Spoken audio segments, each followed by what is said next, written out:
ADM Naveen ബാബുവിന്റെ മരണത്തിലെ ആത്മഹത്യാ പ്രേരണാ കേസിൽ കുറ്റപത്രം സമർപ്പിച്ചിരിക്കുകയാണ്. അങ്ങനെ ഒരു കുറ്റപത്രം നൽകുമ്പോൾ PP ദിവ്യ എന്ന CPMന്റെ ഏറ്റവും പ്രധാനപ്പെട്ട നേതാവാണ് ഇതിലെ ഏക പ്രതിയായി വന്നിരിക്കുന്നത്. ദിവ്യയുടെ പ്രസംഗം ഏക പ്രതി ലിസ്റ്റിൽ വരുമ്പോൾ അതിൽ എത്രയും പെട്ടെന്ന് അവർക്കെതിരെ നടപടിയെടുക്കണമെന്ന് പാർട്ടി തന്നെ ആവശ്യപ്പെടുന്നൊരു രീതിയിലേക്ക് പോവുകയാണ്.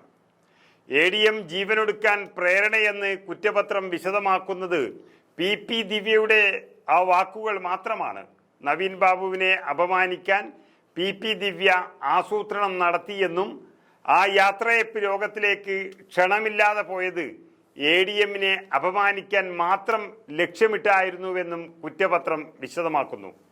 ശരിക്കും പറഞ്ഞാൽ ഒരു ADM എന്ന നല്ലൊരു ഉദ്യോഗസ്ഥനെ ഇങ്ങനെ അപമാനിച്ച് കൊലപ്പെടുത്താൻ വേണ്ടി CPMന്റെ ഏറ്റവും പ്രധാനപ്പെട്ട ഒരു നേതാവും ജില്ലാ പഞ്ചായത്ത് പ്രസിഡന്റുമായ ദിവ്യയെ ഇങ്ങനെ ആരാണ് ചുമതലപ്പെടുത്തിയെന്നും ഇനി നോക്കിക്കാണേണ്ടതുണ്ട്.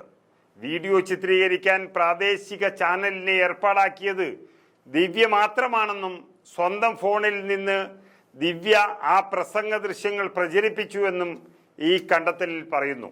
അങ്ങനെ ദിവ്യ മാത്രം കരുതിക്കൂട്ടി ഉണ്ടാക്കിയ ഒരു ആസൂത്രണമായ ഒരു കൊലപാതകമാണ് ഇതിൻ്റെ പിന്നിലെന്ന് വളരെ വ്യക്തമാവുകയാണ്.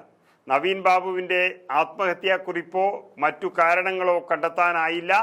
എങ്കിലും Kannur judicial first class magistrate കോടതിയിലാണ് ഈ കുറ്റപത്രം നൽകിയിരിക്കുന്നത്.